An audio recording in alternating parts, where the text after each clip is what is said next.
हनुमान जी घुटने टेक कर रह गए, पृथ्वी पर गिरे नहीं।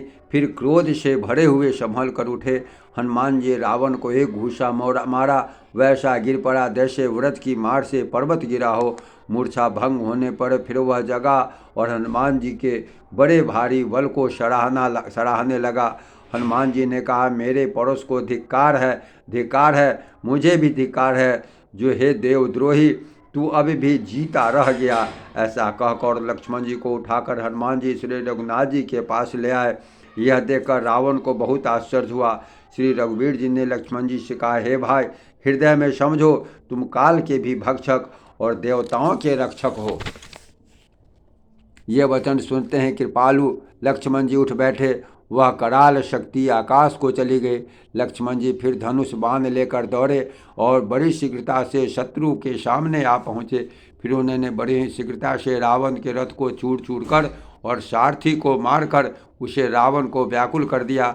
100 बाणों से उसका हृदय भेद दिया, जिससे तुरंत ही रावण अत्यंत व्याकुल होकर पृथ्वी पर गिर पड़ा। तब दूसरा सारथी उसे रथ में डालकर तुरंत ही लंका को ले गया।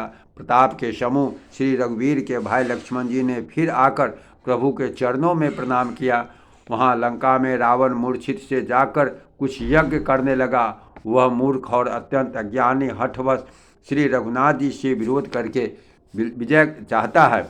यहाँ विभीषण जी ने जब यह खबर पाई, तुरंत जाकर श्री रघुनाथ जी को कह सुनाई, हे नाथ, रावण एक यज्ञ कर रहा है, इसके सिद्ध होने पर वह अभागा सहज ही नहीं मरेगा। हे नाथ, तुरंत वानर योद्धाओं को भेजिए जो यज्ञ का विध्वंस करे, जिससे रावण युद्ध में आवे। प्रातःकाल होते ही प्रभु ने वीर योद्धाओं को भेजा।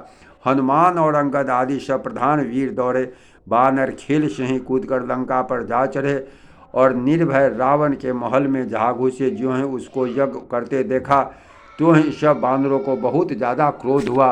उन्होंने कहा, रे वो निर्लज रणभूमि से भाग घर आया और यहाँ आकर बगुले का सा ध्यान लगाकर बैठा है। ऐसा कहकर अंगद ने लात मारी, पर उसने उनकी ओर नहीं देखा भी नहीं। उस दुष्ट का मन स्वार्थ में अनुरक्त था। जब उसने नहीं देखा तब वानर क्रोध करके उसे दांतों से पकड़कर काटने लगे और दांतों से मारने लगी। स्त्रियों को बाल पकड़कर घर से बाहर घसीट लाए। वे अत्यंत ही दीन होकर पुकारने लगे। तब रावण काल के समान क्रोधित होकर उठा और बानरों को पैर पकड़कर पटकने लगा। इसी बीच बानरों ने यज्ञ विध्वंस कर डाला। यह देखकर वह मन में हारने लगा, निराश होने लगा। यज्ञ विध्वंस करके सब चतुर वानर श्री रघुनाथ जी के पास गए। तब रावण जीने की आशा छोड़कर क्रोधित होकर चला।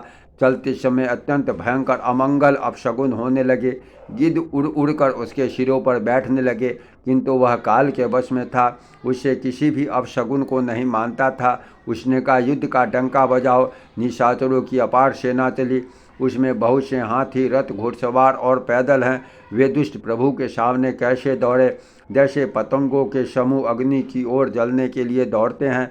इधर देवताओं ने स्तुति की कि हे श्री राम जी, हमने आपको दारुण दुख दिए हैं, इसने आपको दारुण दुख दिए हैं, अब आप इसे अधिक न खिलाइए। जानकी जी बहुत ही दुखी हो रही हैं। देवताओं के वचन सुनकर प्रभु मुस्कुराए। फिर रघुवीर ने उठकर वाण सुधारे, मस्तक पर जटाओं के जूड़ों को कसकर बांध लिया। उसके बीच बीच में पुष्प गुथे हुए शोभित हो रहे हैं। लाल नेत्र और मेघ के समान श्याम शरीर वाले और संपूर्ण लोकों के नेत्रों को आनंद देने वाले प्रभु ने कमल में फेंटा तथा तरकस कस लिया और हाथ में कठोर शांग धनुष ले लिया।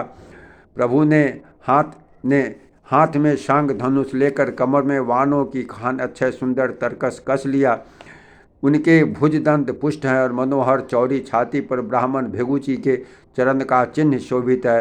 गोस्वामी श्री तुलसीदास जी कहते हैं, जो भी प्रभु धनुषवान हाथ में लेकर फिराने लगे, तो ही ब्रह्मांड, दिशाओं के हाथी, कश्यप, शेष जी, पृथ्वी, समुद्र और पर्वत सभी डगमगा उठे।